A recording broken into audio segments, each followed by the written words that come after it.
सो UFC 250 एक बेकार card था जो अब मेरे ख्याल से one of the best card है इस साल का। एंड इस पूरे कार्ड में कम से कम 7 फिनिशेस थे और एक कार्ड में 7 फिनिशेस बहुत बड़ी बात होती है। और अगर हम बात करें लास्ट कार्ड जो टोनी फर्ग्यूसन वर्सेस जस्टिन गैथजे था, वो भी काफ़ी बढ़िया कार्ड था। उसमें कम से कम 5 या 6 फिनिशेस थे, 5 फिनिशेस थे, 5 फिनिशेस होंगे उस कार्ड में, पूरे कार्ड में।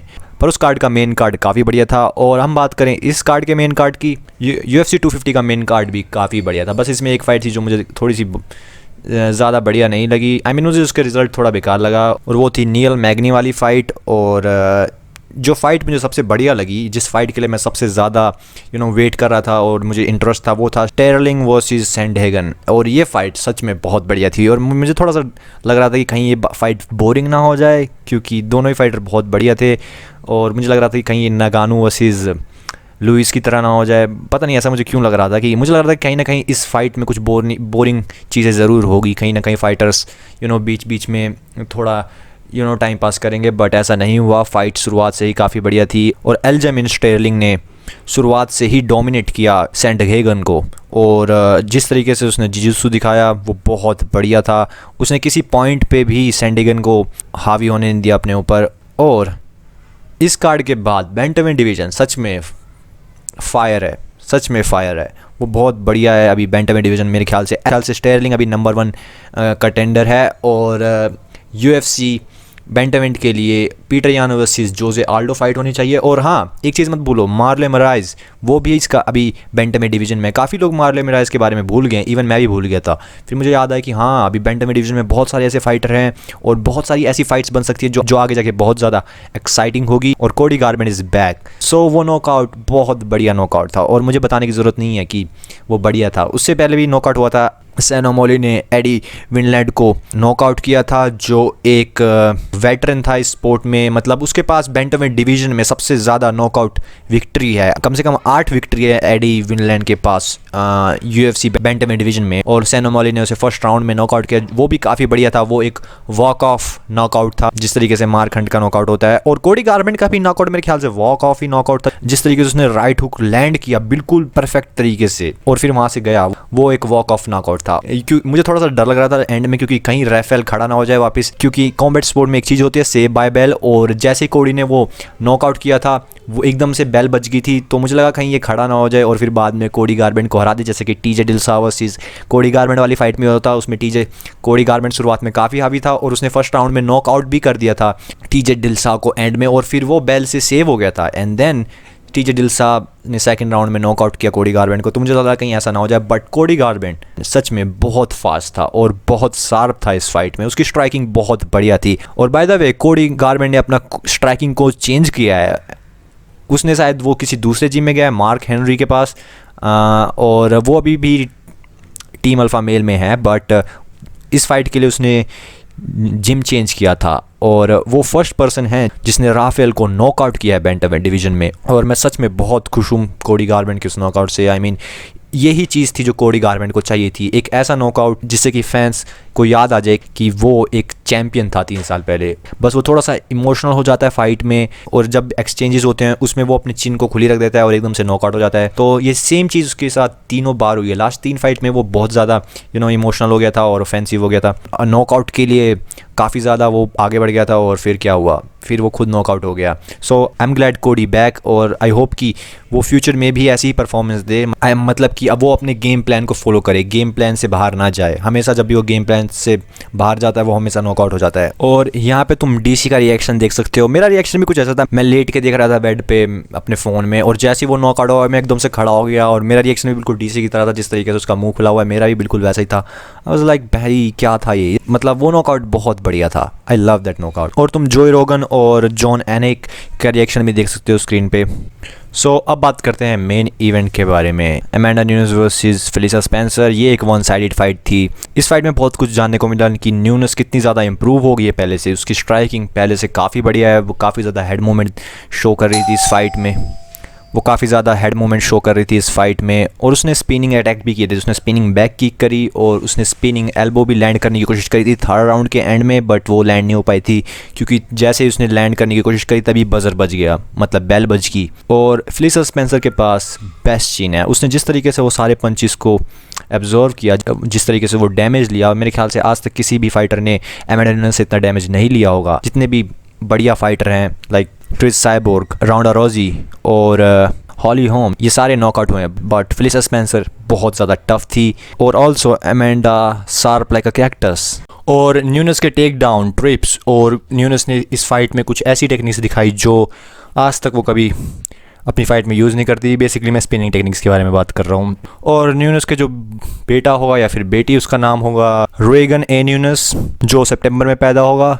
आई गेस 15 सितंबर उसकी डेट है। और न्यूनेस ने इस फाइट में और एक और चीज़ बताई कि उसके पास 5 राउंड कार्डियो भी है।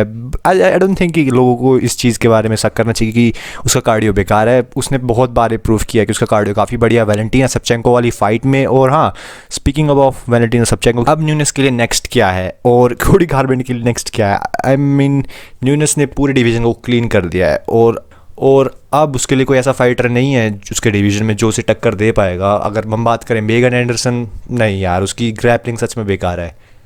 उसकी ग्रैपलिंग इतनी खास नहीं है मेगन एंडरसन की। और अगर हम बात करें अगर कोई है जो फाइट सेंस बनाती है, वो है वैलेंटीना शेवचेंको।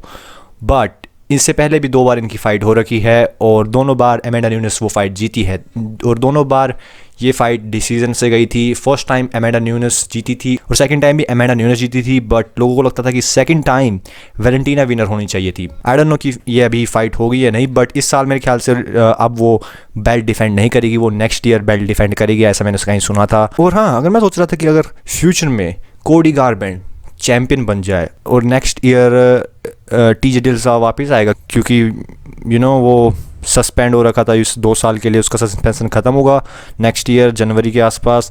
और फिर सोचो कोडी गारबेंड वर्सेस टीजे डिल्सा ट्रिलॉजी और Amanda newness versus Valentina Shevchenko trilogy same card में, कितना बढ़िया होगा। और बहुत सारी चीज़ें सिमिलर हैं। कोडी गारबेंड 2 बार फाइट हारा है, वैलेंटीना शेवचेंको भी 2 बार फाइट हारी है और दोनों ट्रिलॉजी फाइट कर रहे हैं। क्या पता वो फाइट जीत जाएं, मैं ऐसी इस चीज़ सोच रहा था, बट ऐसा होगा तो कितना बढ़िया रहेगा। और एक चीज़ जो मैंने देखी थी वो था स्कोर कार्ड, जहाँ पे रेफरी ने 50-45 स्कोर दिए हैं। 50 उसने एमेंडा न्यूनेस को दिए हैं और 45 उसने फेलिसा स्पेंसर को दिए हैं। और नीचे जो टोटल स्कोरिंग है वो 50-44 है। बस ये एक छोटी सी मिस्टेक है, but don't worry, Bruce buffer ने अनाउंस करते वक्त उसने बिल्कुल सही ढंग से उसने ये अनाउंस किया था। और काफ़ी लोग क्रिटिसाइज़ कर रहे थे कि हर राउंड में 10-8 स्कोर देना चाहिए था जजिस को, और मुझे इससे कोई प्रॉब्लम नहीं है। हो सकता है जजिस को स्पेंसर की टफनेस पसंद आई हो।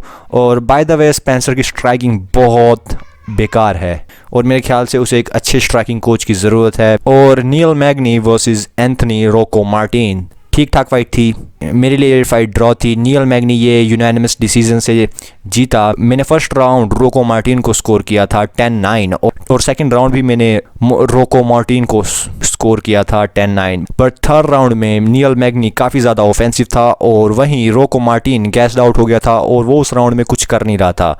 और उस राउंड में मैंने 10-8 नील मैग्नी को स्कोर किया और इसलिए ये मेरे लिए ड्रॉ थी। और नील मैग्नी अपनी लास्ट 5 फाइट में से 4 फाइट जीता है।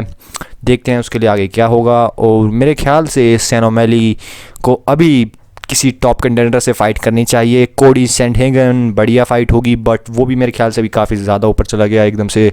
उसे भी कभी टॉप 10 या 15 के आसपास किसी से फ़ाइट करनी चाहिए। और मेरे ख्याल से कोडी स्टैमन, क्योंकि उसने भी प्रीलिम्स में ब्रायन केलर को हराया था और ब्रायन केलर काफ़ी टाइम से सैन ओमैली के साथ फ़ाइट करना चाहता था, बट देखते हैं सैन ओमैली के लिए नेक्स्ट क्या है। Now let's talk about prelims. Alex Garcia versus Chase Hooper. Alex Garcia win by decision. इस फाइट में ज़्यादातर स्ट्राइकिंग हुई और चेस हूपर की स्ट्राइकिंग सच में बहुत बेकार है, बट उसका ग्राउंड गेम बहुत बढ़िया है। अगर तुम उसकी फर्स्ट फाइट देखोगे जो शायद जनवरी में हुई थी, सेम कॉर्नर वाले कार्ड में, वो फर्स्ट राउंड में नॉकडाउन हो गया था, बट उसकी ग्रैपलिंग इतनी बढ़िया है, फिर वो फाइट जीत गया। बट इस फाइट में एलेक्स गार्सिया उसकी ग्रैपलिंग के बारे में अवेयर था और इसलिए उसका डिफेंस काफ़ी बढ़िया था। और मैसविडाल और बैन एस्करेन ने इस पर रिएक्ट किया और बाय द वे उसका गेम प्लान काफ़ी सिमिलर है बेन एस्करन की तरह से, मतलब ऑफुल स्ट्राइकिंग और गुड रेसलिंग, दोनों बाप बेटे हो सकते हैं बट वो नहीं है। और प्रीलिम्स में मैं कोडी स्टैमन वर्सेस ब्रेन कैलहर वाली फ़ाइट नहीं देख पाया, मुझे वो फ़ाइट कहीं भी नहीं मिली इंटरनेट में, बट मैंने यूट्यूब में एक पता नहीं हाइलाइट्स टाइप की देखी। और सच में कभी भी किसी फ़ाइट की हाइलाइट्स मत देखना, बहुत बेकार होती है, तुम फाइटर्स के बारे में कुछ जान नहीं पाओगे। मैंने ये फ़ाइट वो हाइलाइट्स देखी और मुझे सच में कुछ पता नहीं चला कोडी स्टैमन के बारे में, और मुझे सच में बेकार लगी हाइलाइट्स, तो कभी भी हाइलाइट्स मत देखना। और मैं ये फ़ाइट देखना चाहता था क्योंकि कोडी स्टैमन की स्टोरी काफ़ी इमोशनल थी, और माँ की पिटोलो काफ़ी बढ़िया फ़ाइट थी। और जो सेकंड राउंड में उसने TKO किया, मतलब बहुत एकदम से बहुत जल्दी फिनिश हुआ और किसी को समझ नहीं आया कि ये कैसे हुआ। और अर्ली प्रीलिम्स में एलेक्स पेरेज वर्सेस जसियर फोर्मिगा वाली फ़ाइट, लास्ट वीक मैंने तुम्हें शायद बताया था कि एक फ़ाइट लेग किक की वजह से रोक दी गई थी, और सेम चीज़ इस फाइट में भी हुआ, लेग किक की वजह से ये फ़ाइट रोक दी गई। भाई लेग किक्स बहुत इंसेन होती है, और काल्फ किक सच में वो बहुत ज़्यादा इंसेन होती है। और बाय द वे और ये फ़ाइट 125 पाउंड मतलब कि फ्लाईवेट डिवीज़न की फ़ाइट थी, और ये दोनों कंटेंडर रैंकिंग वाले कंटेंडर हैं, और मेरे ख्याल से फोर्मिगा टॉप 5 में आता है और पेरेज शायद टॉप 9 में था, और ये अर्ली प्रीलिम्स में फ़ाइट कर रहे हैं। और दिखाते हैं लोगों को फ्लाईवेट डिवीज़न के बारे में ज़्यादा नहीं पता, फ्लाईवेट डिवीज़न सच में बहुत बुरा फंसा पड़ा है, कोई एक्टिविटी नहीं होती यार इसमें। बट ये फ़ाइट काफ़ी बढ़िया थी, मुझे काफ़ी बढ़िया लगा। और हर्बर्ट बर्न्स अपनी फ़ाइट जीता submission by rear naked choke, और guess what, Herbert Burns Gilbert Burns का भाई है। लास्ट वीक ही गिलबर्ट बर्न्स शायद अपनी फ़ाइट जीता है, और इस वीक हर्बर्ट बर्न्स अपनी फ़ाइट जीता है। सो यही था पूरा कार्ड। और भी कुछ फ़ाइट्स थी जो ठीक ठाक थी, और एक दो फाइट्स होंगी जो काफ़ी ठीक ठाक थी, उनके बारे में मैंने ज़्यादा बात नहीं करी। फाइट ऑफ द नाइट कोई बोनस नहीं मिला, but performance of the night कोडी गारबैंड, स्टर्लिंग और सेन ओमाली और एलेक्स पेरेज को मिला है। और टोटल पे आउट तुम्हारे सामने हैं, कितने पैसे लोग फाइटर को मिले देख लो, तुम्हारे सामने पड़े हैं, पॉज करके रीड कर लेना। और कॉनर मैग्रेगर रिटायर हो गया फिर से, और अब क्या बोलें, ये फ़र्स्ट टाइम नहीं हो रहा, ये शायद उसने पिछले साल भी किया था और 2016 में भी किया था, 2014 या 15 में किया था, दूसरी या तीसरी बार है। सो मैं वो नहीं हूँ, बट इस बार बड़ा सुबह ही वो केक काट रहा था। सो आई डोंट नो कि ये चीज़ रियल है या फिर नहीं, बट मुझे नहीं लगता रियल है, और किसी को भी नहीं लग रहा कि ये चीज़ रियल है। Just wait for Khabib versus Justin Gaethje, उसके बाद अगर खबीब जीता है फिर ट्विटर में हमें पता लग जाएगा कि कॉनर उस फाइट के लिए इंटरेस्टेड है या नहीं। और हैप्पी रिटायरमेंट डैडी, ये कॉनर मैग्रेगर ने केक काटा होगा आज, आई डोंट नो, और इसलिए काफ़ी फैंस को लग रहा है कि ये सीरियस मामला है, बट अभी हम कुछ रिएक्ट नहीं कर सकते। और डैना वाइट ने भी इससे रिलेटेड रिएक्ट किया था कि उसने ज़्यादा कुछ बोला नहीं, उसने शायद 2-3 हफ्ते पहले पुरानी बात बोली, कॉनर बहुत बढ़िया, कॉनर के साथ काम करके बहुत मज़ा आया यही सब। और कॉनर ने बोला कि उसने बोला कि अभी इस गेम में कोई मूवमेंट नहीं हो रही, वो इसलिए एक्साइटेड नहीं है, वो बस खबीब उससे फ़ाइट नहीं कर रहा। खबीब और जस्टिन केजी वाली फ़ाइट सितंबर में हो रही है, और वो जस्टिन के साथ फ़ाइट करना चाहता है, बट जस्टिन उसे फ़ाइट नहीं करना चाहता, इसलिए उसे अभी कुछ एक्साइटेड नहीं लग रहा। और by the way Floyd Mayweather ने इसका रिस्पांस दिया। अभी कुछ दिन पहले माइक टेसन ने कुछ बात करी थी कॉनर मैग्रेगर के बारे में कि Conor McGregor as a boxer बहुत बढ़िया था, उसने फर्स्ट फाइट में बहुत बढ़िया परफॉर्मेंस दी थी। और फिर वहीं पे कॉनर मैग्रेगर ने ट्वीट किया था कि वो रीमैच में फ्लोयड मेवेदर को हरा देगा अगर उनका रीमैच होगा। तो फ्लोयड मेवेदर ने उस टाइम ट्वीट नहीं किया, पर फ्लोयड मेवेदर ने आज ट्वीट किया। और कल डायना वाइट से किसी ने पूछा क्या था स्टीफे मियोचिच वर्सेस DC वाली फ़ाइट कब होगी, सो डायना ने बोला दिस समर। सो देखते हैं इस समर ये फ़ाइट होती है। और या मैं थोड़ा सा एक्साइटेड भी हूँ इस फाइट के लिए, बट इतना ज़्यादा एक्साइटेड नहीं हूँ। हाँ, मैं एक्साइटेड हूँ इस फाइट के लिए, ऐसा नहीं है कि मैं एक्साइटेड नहीं हूँ।